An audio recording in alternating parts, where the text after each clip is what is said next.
स्वागत है आपका आपके अपने YouTube channel the queen of science. तो बच्चों, YouTube के मेरे channel the queen of sciences में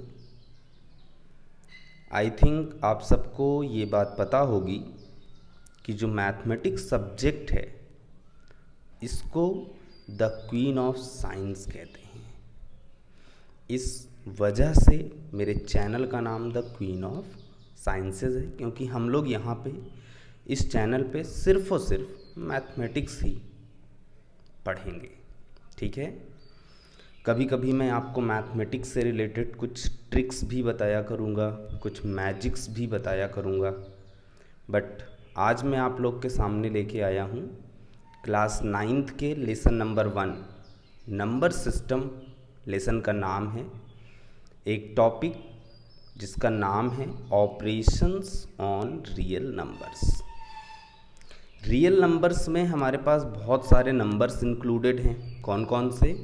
natural number, whole number, integers, rational number, irrational number. ये बहुत सारे नंबर्स हैं जिन सब को हम इंक्लूड करके क्या कहते हैं? Real numbers. लेकिन रियल नंबर्स के लिए हम मेनली जो डेफिनीशन देते हैं वो ये देते हैं कि the combination of rational and irrational numbers are called real numbers. तो यहाँ पे हम लोग रैशनल और इर्रैशनल पे जो ऑपरेशंस होंगे उनसे रिलेटेड डिस्कशन करेंगे। तो सबसे पहला जो डिस्कशन है यहाँ पे वो है हमारा रैशनल टू रैशनल। मतलब कि अगर दो रैशनल नंबर्स के बीच में हमें ऑपरेशंस लगाने हों तो हमारा जो रिज़ल्ट आएगा वो क्या आएगा, हमें इस पे डिस्कशन करना है। तो यहाँ पे मैंने आपको ये चारों प्रॉपर्टीज़ करके दिखा रखी हैं। Rational plus rational is equals to rational. मतलब कि अगर हम दो रैशनल नंबर्स को ऐड करेंगे तो हमें रिज़ल्ट भी एक रैशनल नंबर ही मिलेगा। फॉर एग्ज़ाम्पल आपके लिए मैंने क्या लिखा हुआ है, 3/2 प्लस 5/6। एलसीएम कितना हो जाएगा? 6 हो जाएगा। एलसीएम के थ्रू हमने इसको सॉल्व किया तो आ गया ये कितना? 14/6। आप इसको सिंप्लीफाई भी कर सकते हैं, बट ऐसे ही लिखे रहने दीजिए। और आप जानते हैं कि ये जो 14/6 है, जब हम इसको थोड़ा सिंप्लीफाई कर देंगे तो जो भी रिज़ल्ट आएगा that will be a rational number. तो आपने देखा हमने दो रैशनल नंबर्स को ऐड किया तो हमारा जो रिज़ल्ट आया वो एक रैशनल नंबर आया। फिर rational minus rational is equals to rational. मतलब कि अगर हम दो रैशनल नंबर्स को सब्ट्रैक्ट करेंगे तब भी जो हमारे रिज़ल्ट आएगा वो क्या आएगा? एक रैशनल नंबर ही आएगा। इसके लिए हमने एग्जाम्पल लिया है 7/6 माइनस 3/5 इज इक्वल्स टू, जब हमने इसको एलसीएम के थ्रू सॉल्व किया तो ये हो गया हमारे पास 17/30। और 17/30 कैसा नंबर है? एक रैशनल नंबर है। ठीक है, तो रिज़ल्ट ये हो गया कि अगर हम दो रैशनल नंबर्स को सब्ट्रैक्ट करते हैं तो जो रिज़ल्ट आएगा वो भी एक रैशनल नंबर आएगा। तीसरा अब हमारे पास क्या है कि अगर हम दो रैशनल नंबर्स को मल्टीप्लाई करते हैं, rational number multiplied by rational number, तब भी जो रिज़ल्ट आएगा वो क्या आएगा? रैशनल नंबर ही आएगा। ठीक है, 5/6 एक रैशनल नंबर है, 3/2 भी एक रैशनल नंबर है। दोनों को हमने मल्टीप्लाई किया तो हमारा रिज़ल्ट आया 15/12। ये एक स्टेप सिंप्लीफाई हो जाएगा। जब आप इसको सिंप्लीफाई करके लिखेंगे तो जो आएगा वो एक रैशनल नंबर है। मतलब कि दो रैशनल नंबर्स का जो प्रोडक्ट है, मल्टीप्लिकेशन है, वो भी एक रैशनल नंबर है। एंड लास्ट इसमें क्या है? Rational number divided by rational number and this also give the result rational number. आपके पास यहाँ पे लिखा है 6/7 डिवाइडेड बाई 8/9। तो ये हो गया हमारे पास 6/7। यहाँ पे जो डिवाइड का साइन है ये कन्वर्ट हो जाएगा मल्टीप्लाई में, और ये जो 8/9 है, इस 8/9 को हम रेसिप्रोकल करके लिख देंगे 9/8। आप जानते हैं ये डिवीज़न का एक प्रोसेस होता है। क्लास 8th में, 7th में, 6th में आपको ये प्रोसेस बताए गए हैं। क्या लिखा है? जब डिवाइड का साइन हम हटा देते हैं, मल्टीप्लाई लगाते हैं, तो उसके बाद वाली जो चीज़ होती है, उसके पहले वाली नहीं, इस बात का ध्यान रखिएगा। बहुत से बच्चे इस छोटी सी गलती को कर जाते हैं, पहले वाला नहीं, बाद वाला जो है 6/7 एज इट इज़ लिखा रहेगा। ये जो 8/9 है ये रेसिप्रोकल होके हो जाएगा आपका 9/8, और इसको जब हमने सॉल्व किया तो ये आया 54/56। इसको अब हम थोड़ा सा सिंप्लीफाई कर देंगे, अगर सिंपलेस्ट फॉर्म में लिखेंगे तो कैसा नंबर होगा, रैशनल नंबर। तो यहाँ से हमने क्या कंक्लूड किया कि अगर हम रैशनल नंबर में रैशनल नंबर को ऐड करते हैं या सब्ट्रैक्ट करते हैं या मल्टीप्लाई करते हैं या डिवाइड करते हैं, तो जो हमारा रिजल्ट मिलेगा वो हमेशा कैसा मिलेगा, एक rational. Means if two rationals operate with each other they give the rational number. Okay, now next thing is कि अगर हम रैशनल के साथ इर्रैशनल को ऑपरेट करेंगे तो क्या होगा। नेक्स्ट पेज पे इस चीज़ को आप देखिए, रैशनल टू इर्रैशनल, मतलब कि एक नंबर हम यहाँ पे रैशनल लेंगे और दूसरा नंबर हम यहाँ पे क्या लेंगे, इर्रैशनल लेंगे। पहला rational plus irrational is equals to irrational, मतलब कि अगर हम एक रैशनल और एक इर्रैशनल नंबर को ऐड करते हैं तो जो रिज़ल्ट आएगा वो कैसा आएगा, इर्रैशनल नंबर आएगा। एग्जाम्पल आपके सामने देखिए लिखा हुआ है, 5 एक रैशनल नंबर है और √3 एक इर्रैशनल नंबर है, और जब हम इनको एक साथ कंबाइंड करके पढ़ रहे हैं तो ये हो गया 5 + √3। क्या हो गया, 5 + √3।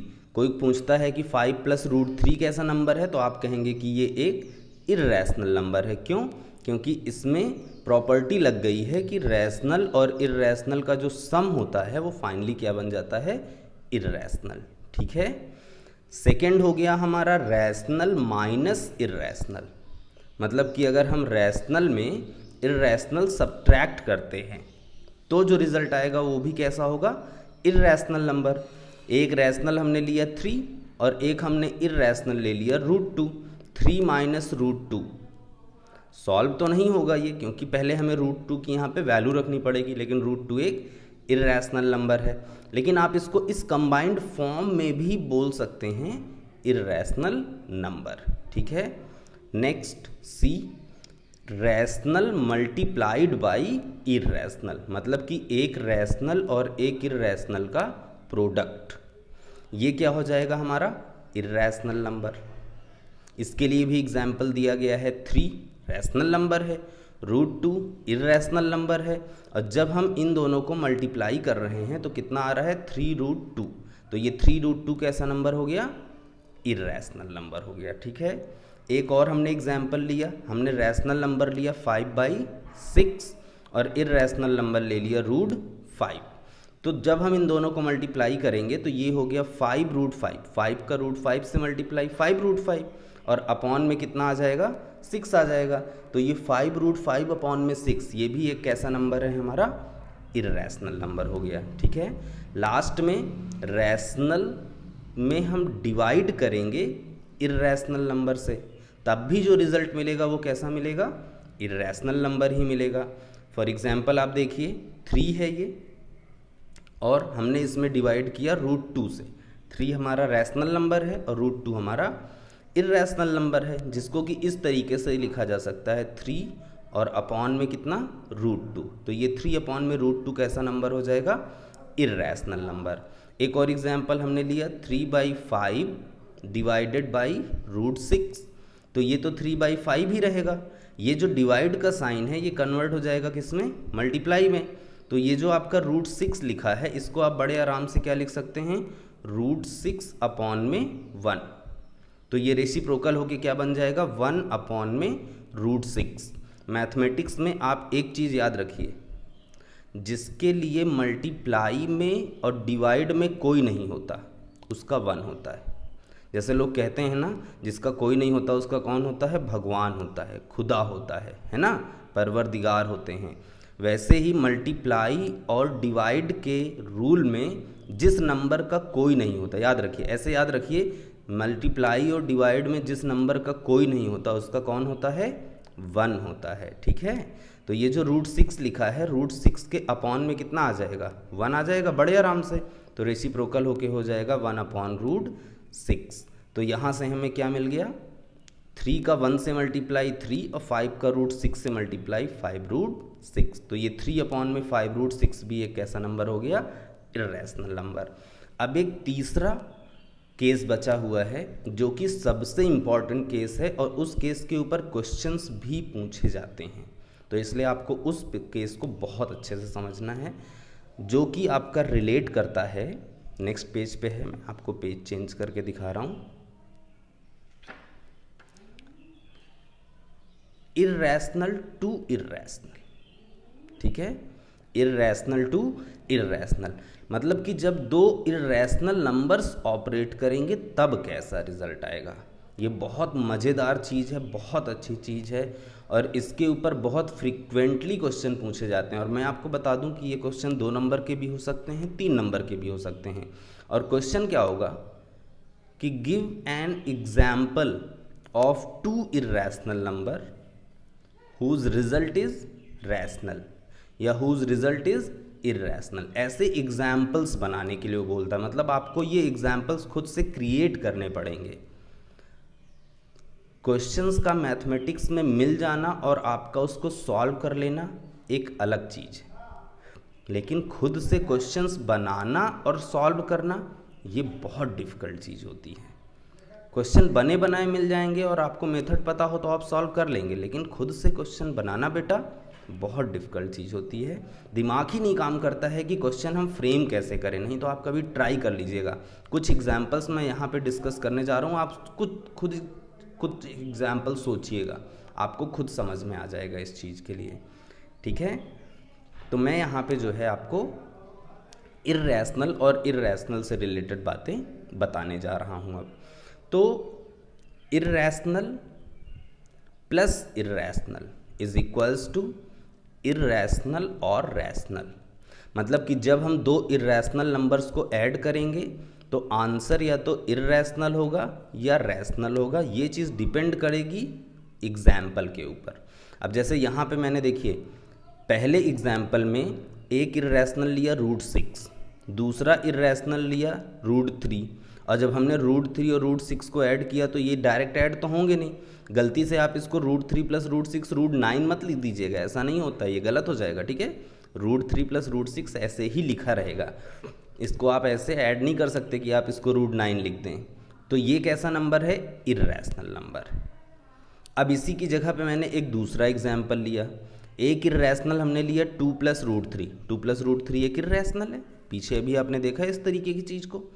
और दूसरा इर्रेशनल हमने लिया 5 - √3, ये भी एक इर्रेशनल है। अब जब हम इनको ऐड कर रहे हैं, बीच में साइन किसका है, प्लस का, जब हम इनको ऐड कर रहे हैं तो ये हो गया 2 + √3, ब्रैकेट ओपन कर दिया है हमने, प्लस 5 - √3, -√3 से +√3 क्या हो गया, कैंसिल हो गया।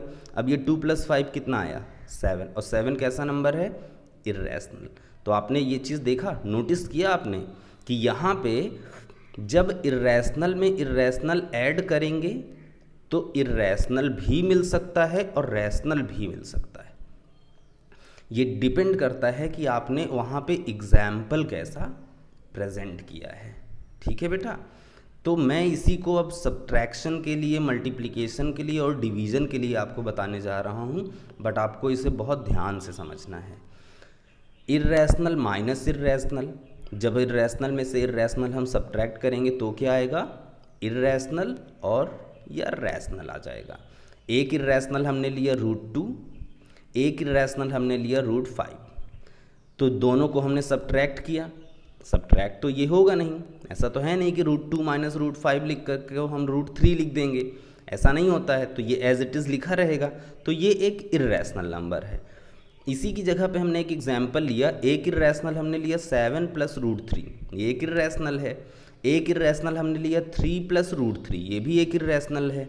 अब जब हमने इसको सब्ट्रैक्ट किया, बीच में साइन माइनस का है, तो ये तो 7 + √3 ब्रैकेट ओपन हो गया, लेकिन जब ये ब्रैकेट ओपन होगा माइनस साइन अंदर आएगा, तो ये हो गया -3 और -√3, +√3 से -√3 क्या हो गया, कैंसिल।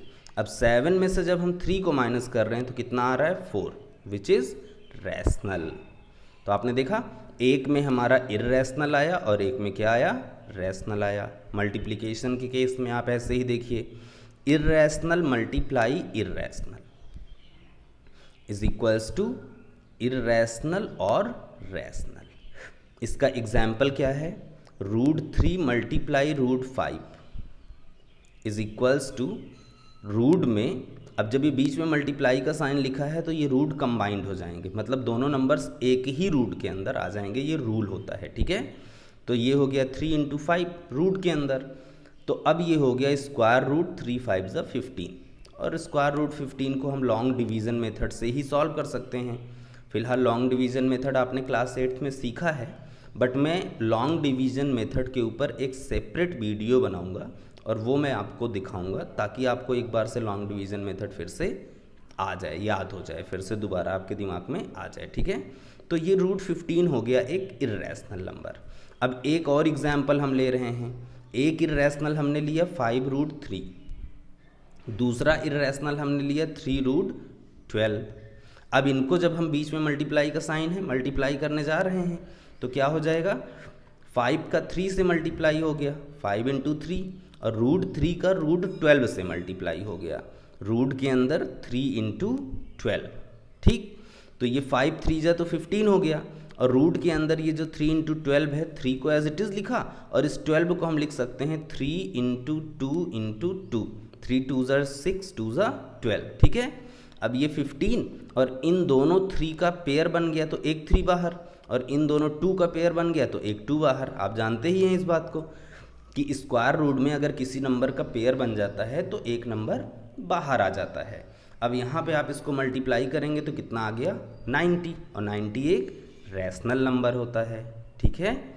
इसके बाद फिर इर्रेशनल डिवाइडेड बाई इर्रेशनल, या ये भी तुम्हारा क्या होगा, या तो इर्रेशनल होगा या फिर रैशनल होगा, ये डिपेंड करेगा कि आपने कैसा एग्जाम्पल दिया है।